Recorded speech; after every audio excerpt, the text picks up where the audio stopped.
안녕하십니까. 지게차 시험의 강의를 맡은 전범주입니다. 자, 이번 시간 무슨 시간입니까? 필기 최종 마무리 요약 90선 시간이에요. 지게차 시험 문제 중에서요, 가장 잘 출제되었던 문제 90문제를 엄선해서요, 이론과 함께 보는 시간이에요. 명품 기본이론 강의가 전반적인 수업을 보는 강의였다면요, 지금 요약집 강의는요, 뭐죠? 그렇죠. 수업 안에 있는 나무를 보는 강의예요.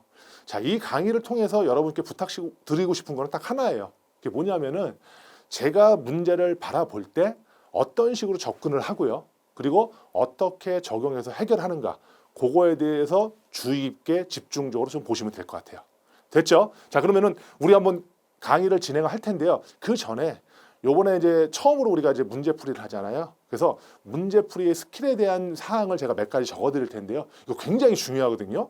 제가 공부하면서 나름대로 터득한 노하우예요. 그래서 여러분께서 좀 적어주셨다가 문제풀이 할 때 반드시 적용하세요. 이거 굉장히 중요한 거니까요. 여러분 집중해서 보셔야 돼요. 자, 그럼 제가 칠판에 쓸게요.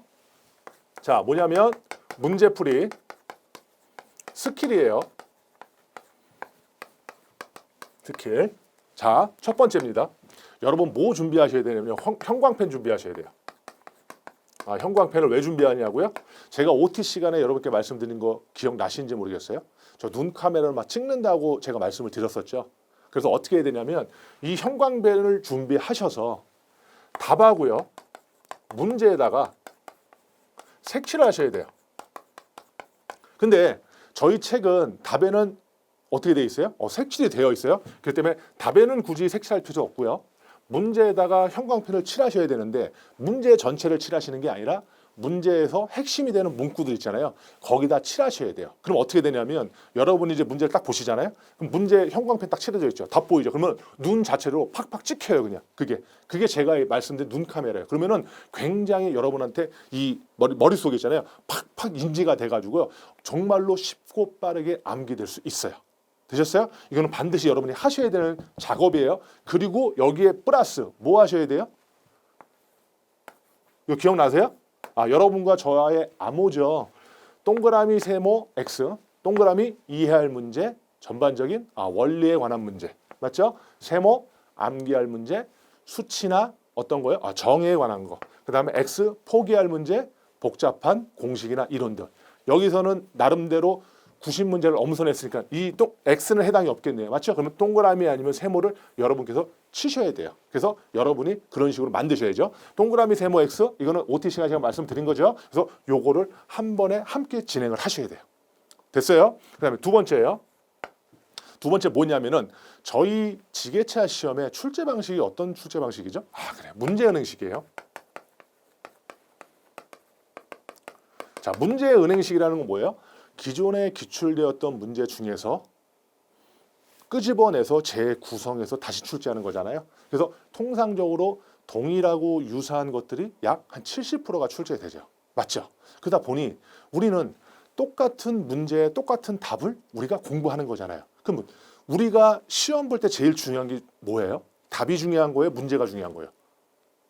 우리가 뭐에다 체크를 하죠? 답에다 체크하잖아요. 결국 이 문제은행식 방식으로 출제되는 이 상황 속에서 우리는 뭐예요? 이 답에 굉장히 집중을 해서 여기를 외우려고 노력을 하셔야 된다는 얘기예요. 무슨 얘기냐? 우리 지문이 사지선다형이잖아요. 그러면은 나머지 답 하나를 제외한 나머지 세 개의 지문 봐요, 보지 말아요?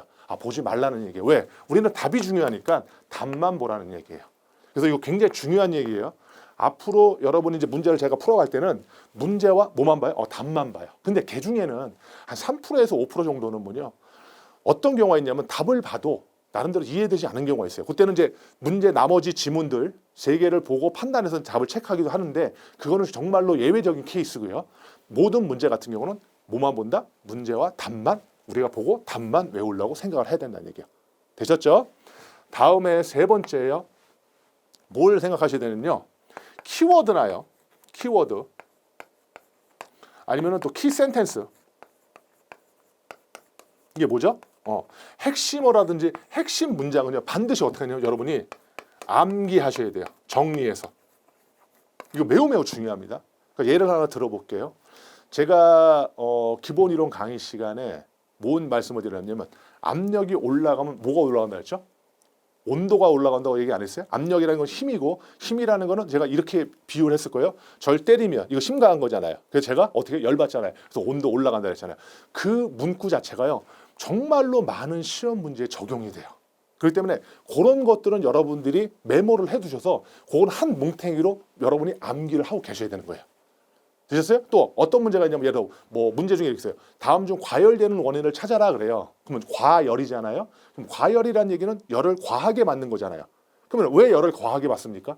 내가 열 받은 만큼 내가 열을 방출하지 못하기 때문에 내가 과열되는 거잖아요. 그러면 과열이라는 단어를 통해서 핵심 키워드는 뭐예요? 그렇죠. 열 방출이 안 된다는 게 핵심 키워드잖아요. 그래서 그걸 가지고 나름대로 확산시켜서 우리가 풀 수 있는 문제들이 너무나 많단 말이에요. 그래서 그런 것들은 제가 문제를 풀면서 여러분께 말씀을 드려요. 그러면 그거는 제가 써두는 거 메모해 두셨다가 그거는 반드시 여러분이 암기하셔야 돼요. 그래야 문제가 많이 제대로 풀리는 경우가 많아요. 됐죠? 그래서 요거 명심해 주시고요. 다음에 이제 마지막이에요.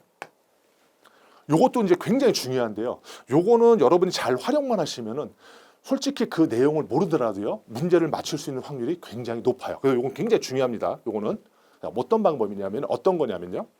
문제 중에요. 동그라미를 물어봐요. 그러면요. 답도요. 뭐가 돼야 돼요? 아, 동그라미가 돼요. 이해 안 가시죠? 문제 중에요. X를 물어봐요. 그럼 답도 뭐가 돼야 돼요? X가 돼야 돼요. 이게 무슨 얘기냐면요. 문제 중에요. 장점을 물어봐요.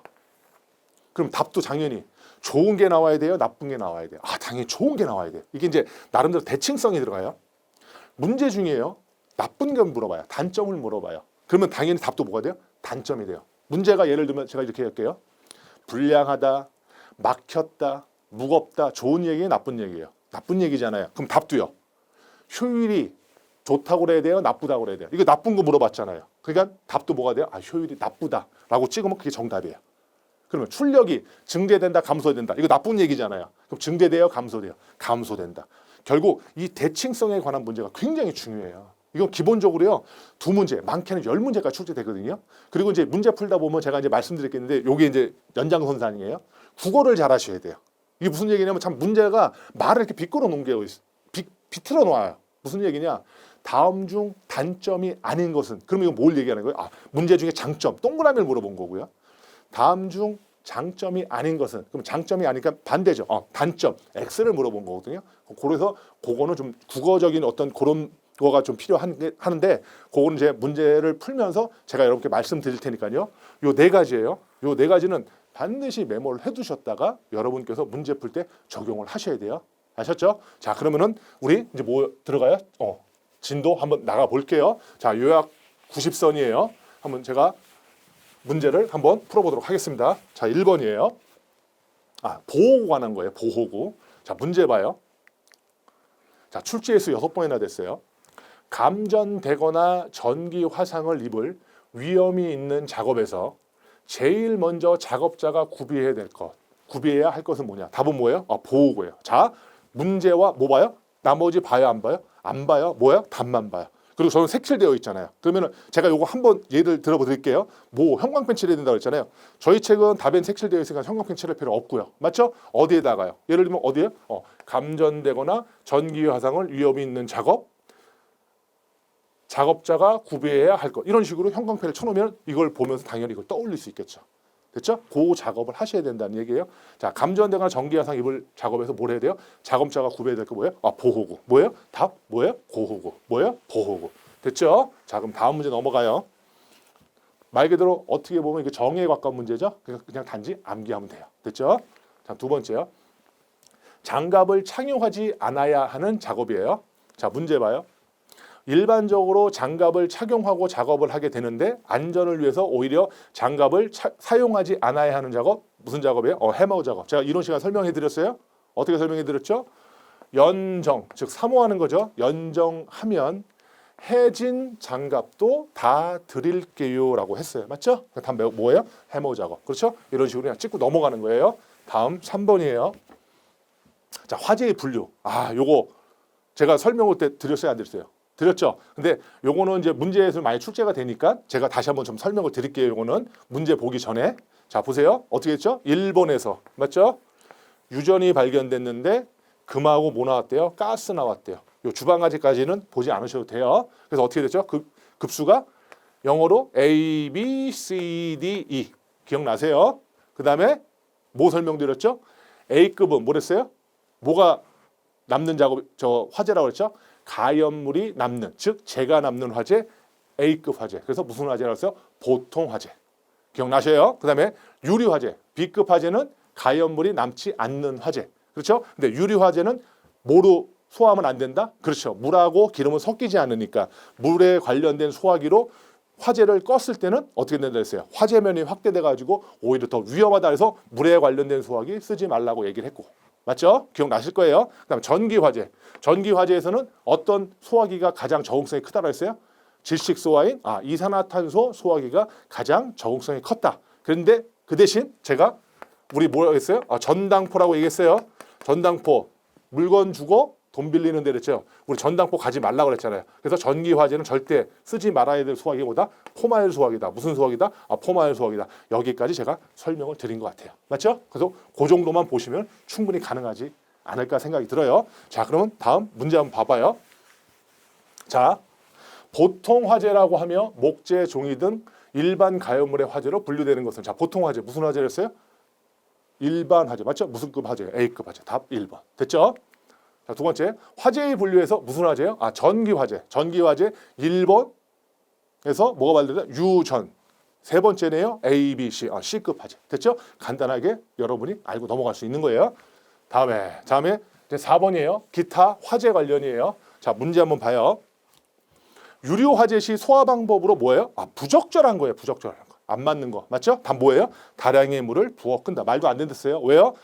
기름하고 물은 섞여야 안 섞여요. 안 섞이기 때문에 잘못해가지고 물과 관련된 소화기를 썼을 때는 화재면이 확대돼서 더 위험하다고 그랬어요. 그래서 물로 꺼서 쓸 수는 물로 부어서 끌 수는 없다고 얘기했어요. 그래서 답은 2번이 되는 거예요. 다음 5번 봐요. 자, 복스렌치. 자, 문제 봐요. 복스렌치를 오픈핸드 렌치보다 많이 권장하여 사용하는 가장 적합한 이유를 물어봤어요. 자, 여기서는 요 그림 하나만 보시면 돼요. 자, 오픈핸드 렌치는 어떻게 생겼냐면요. 렌치가 이렇게 생겼어요. 이렇게 생겼어요.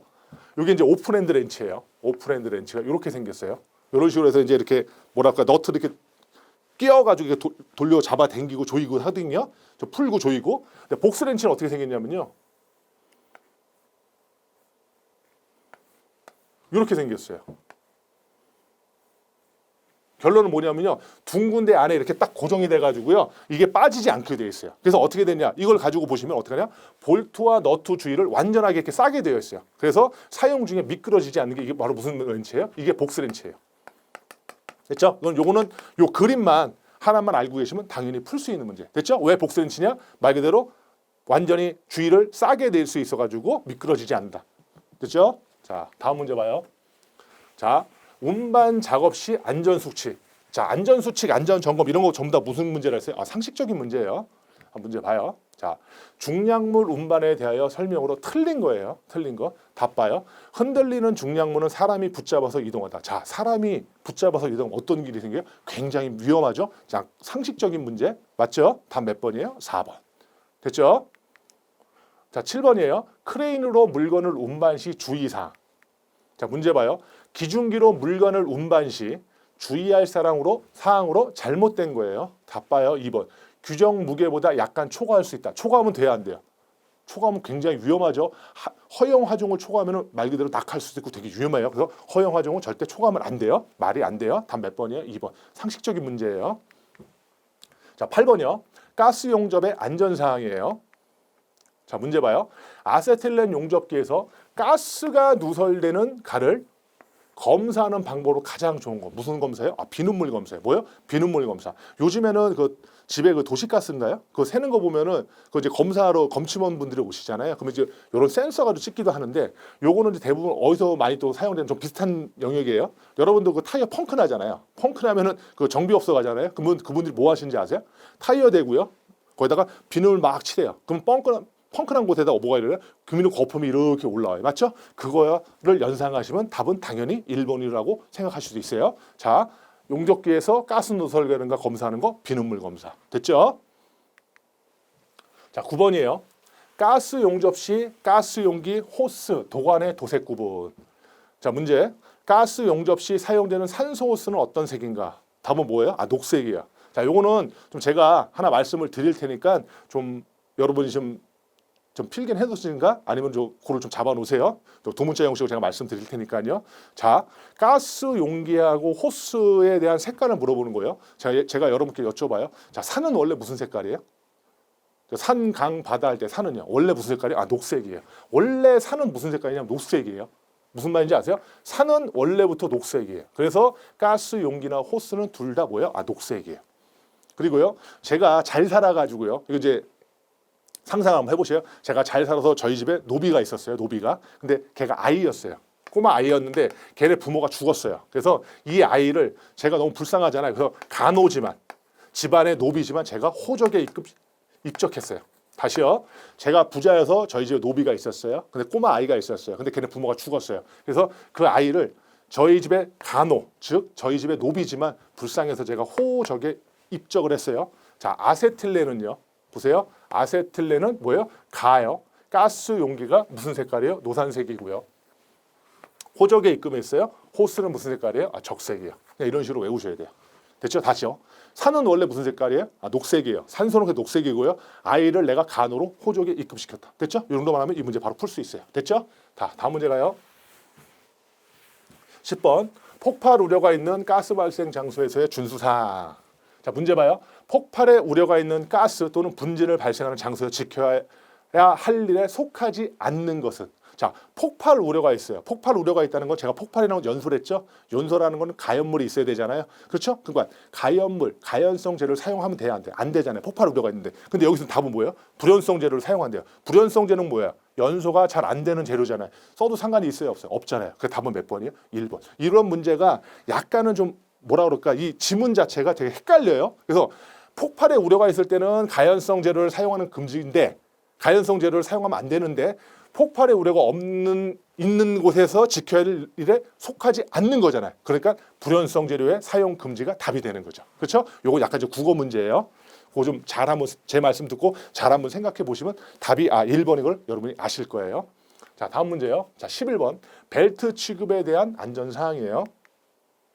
자, 문제 봐요. 벨트 취급에 대한 안전 사항 중 뭐예요? 틀린 거예요. 답은 몇 번이에요? 2번이요. 자, 벨트의 회전을 정지할 때 손으로 잡고서 한다. 말이 돼야 안 돼요.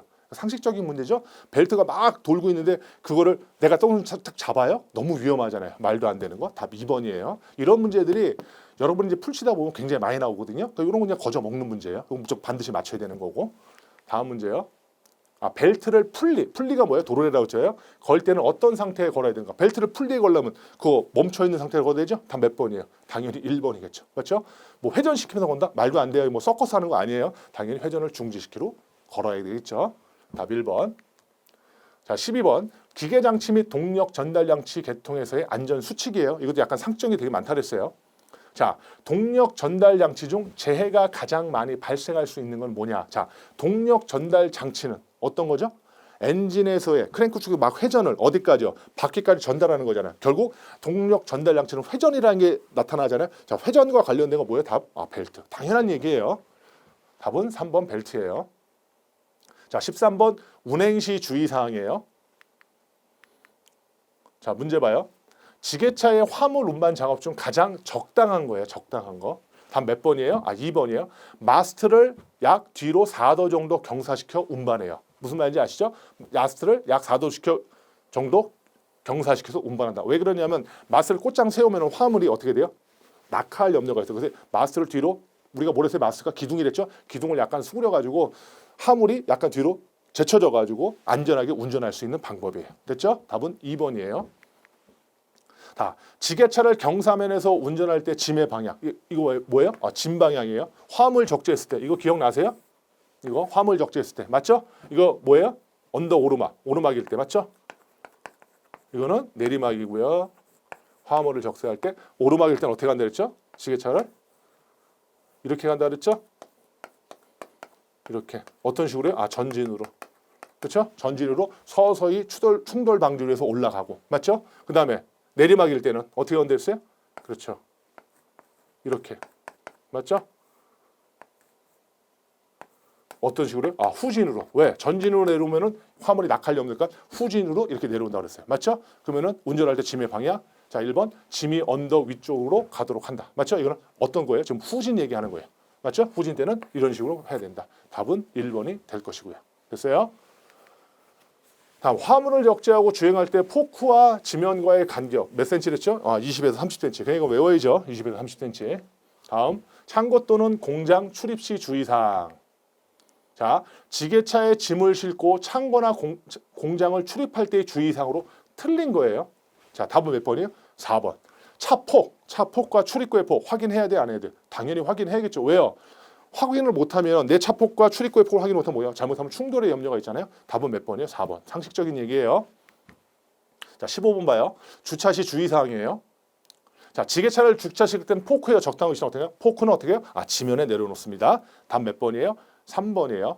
어제 제가 기본 이론 강의 시간에 제가 설명한 거 있잖아요. 그 그림.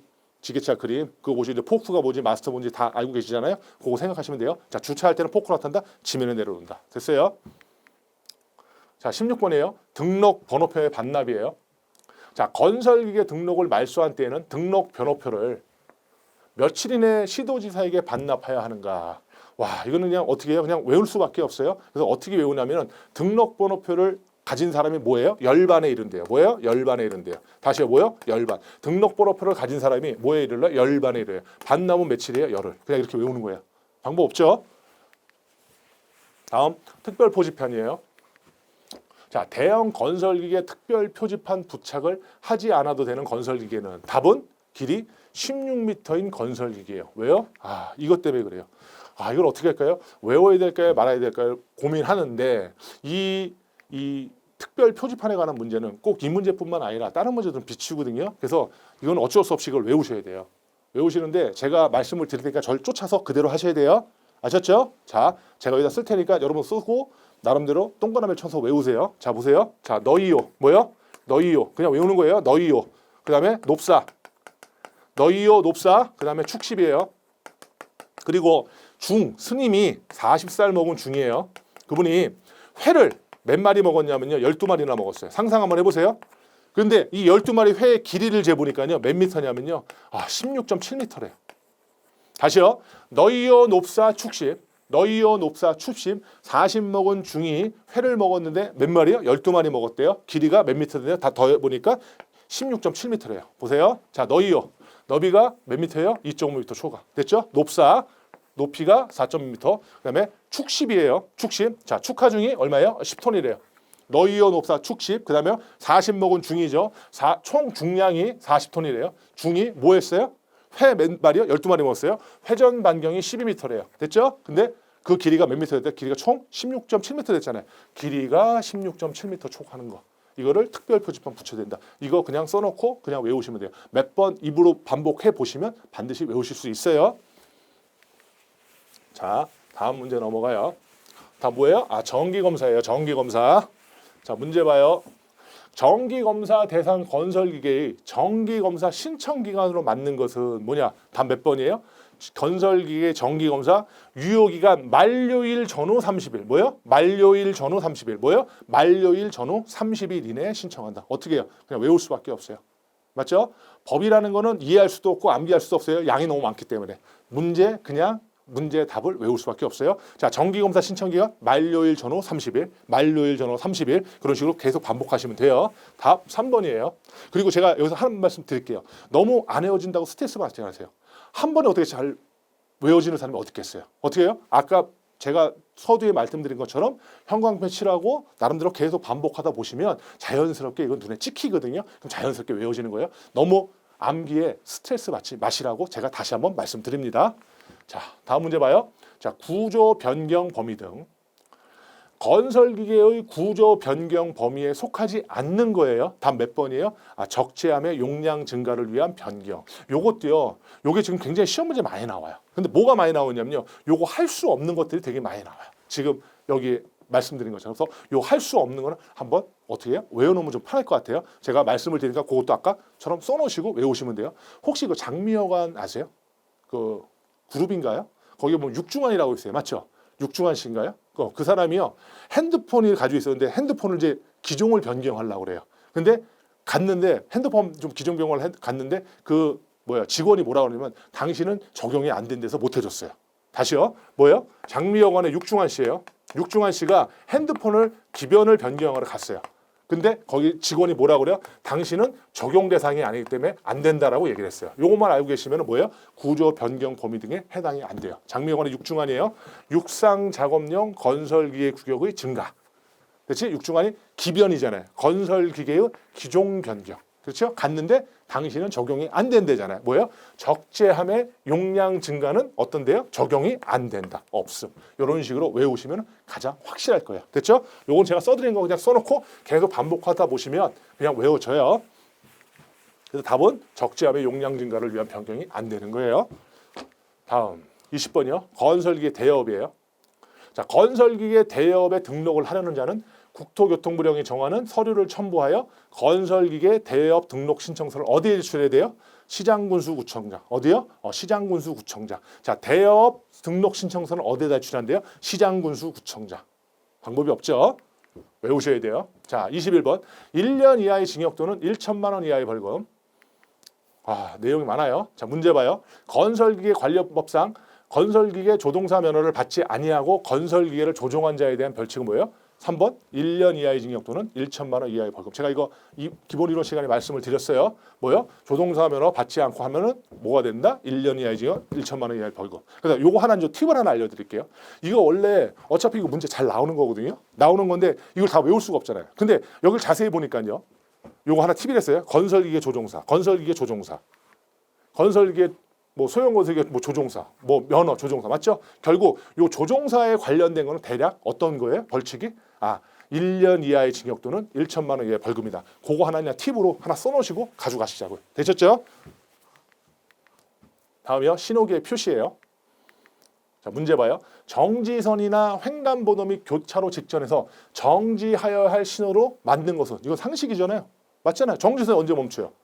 빨간불일 때. 그 다음에 황색불 바뀌었을 때. 다음 몇 번이에요? 3번. 다음 신호 또는 지시에 따를 의무예요. 문제 봐요. 도로교통법상 가장 우선하는 신호. 누구예요? 경찰 공무원의 수신호. 맞죠? 신호등이 있더라도 거기에 경찰 공무원이 말 그대로 지시하면 거기에 따라야 되는 거죠. 맞죠? 신호가 막혔을 신호기가 망가졌을 때든 아니면은 신호는 켜져 있는데 그냥 차량이 막혔을 때 차례 경찰 공무원이 거기 막 수신호 하잖아요. 그게 1순위라는 거. 됐죠? 다음 차로에 따른 통행 부분이에요.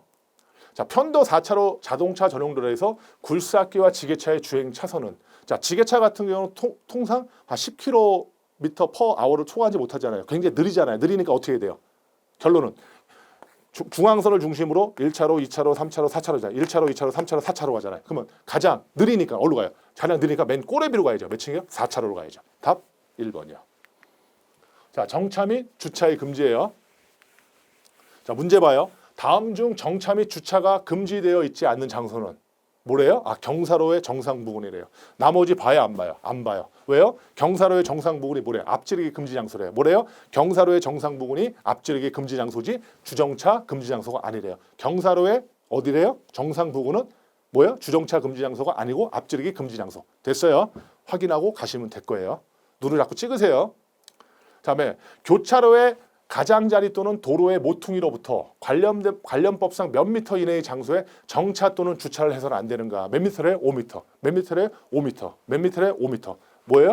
참 배고파요. 뭐예요?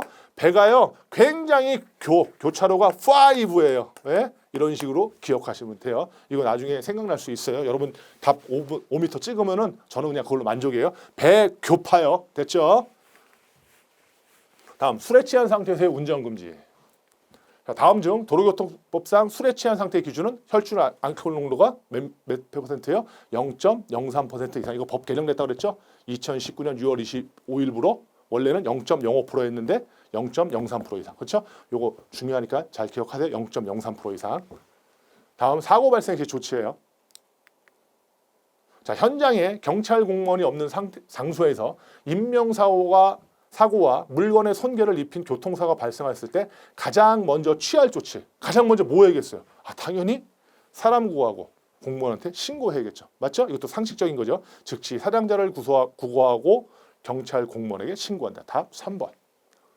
자, 사행정 사이클의 기관의 작동 원리예요. 흡입, 압축, 폭발, 배기. 맞죠? 자, 문제 봐요. 압축 말 연료 분사 노즐로부터 실린더 내로 연료를 분사하여 연소시켜 동력을 얻는 행정. 무슨 행정이에요? 압축 말이잖아요. 압축 행정 다음이라는 얘기죠. 뭐예요? 흡입, 압축, 폭발, 배기. 그렇게 외우시던가. 맞죠? 근데 압축 다음이 뭐예요? 폭발 행정. 맞죠? 연소 팽창 행정, 동력 행정. 답 1번이에요. 이거 제가 잘 말씀드렸었어요. 기본 이론 강의 시간에. 그래서 이거를 볼 때 뭐 흡입, 압축, 폭발, 배기 이런 식으로 외우셔도 되고 이 순서도 나와야. 그래서 어떻게 하느냐? 입, 다른 개는 입, 앞, 퍼, 빼. 뭐 이런 식으로 해가지고 앞문자만 따서 요 순서를 암기를 하셔도 되고요. 됐죠? 흡입, 압축, 폭발, 배기 아니면 입, 앞, 퍼, 빼 이런 식으로요.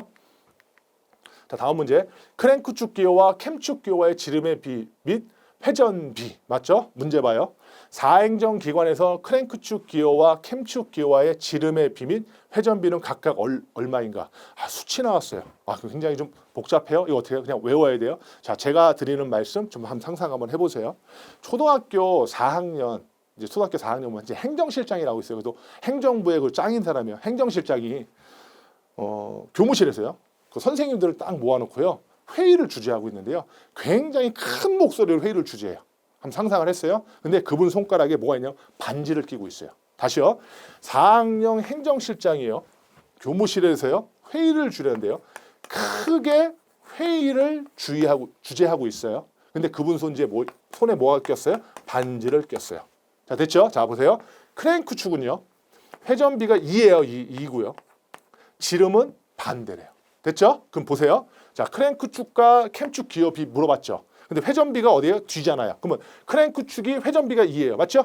뒤편에서 어느 거죠? 그럼 뒤에 2가 되는 게 뭐 있어요? 이거 아니면 이거네요. 맞죠? 그런데 지름은 반대래요. 그럼 2와 반대가 1밖에 없잖아요. 답은 1번이 아니에요. 맞죠? 그럼 지름은 결국 회전비는 2지만 지름은 몇이에요? 1이라는 소리예요. 답은 몇 번이에요? 3번. 이런 식으로 쓸 수밖에 없어요. 여러분이 외울 수밖에 없다는 얘기예요. 그래서 아까 제가 말씀드린 거 4학년 행정실장이 크게 회의를 주재하고 있고 반대는 반지를 끼고 있다. 이걸 가지고 여러분이 이거를 단지 3번으로 찍어낼 수밖에 없다는 거. 그렇죠? 어떤 문제의 대표적인 그렇죠? 수치에 관한 거 암기할 문제. 그렇죠? 답은 3번이에요. 그다음에 30번. 디젤 기관에만 있는 부품이에요. 자, 디젤 기관의 전기 장치에 없는 것을 물어봤어요. 자, 답은 몇 번이에요? 스파크 플러그. 스파크 플러그 뭐예요? 점화 플러그. 이건 어디에만 있는 거예요? 전기 점화 장치, 불꽃 점화 장치. 그렇죠? 가솔린 기관에 해당되는 거죠. 디젤 기관은 상관이 없어요. 답 1번이에요. 참 숨가쁘게 달려왔네요. 그러면 우리 좀 잠시 쉬었다가 강의를 계속 진행하도록 하겠습니다. 잠시 쉬겠습니다.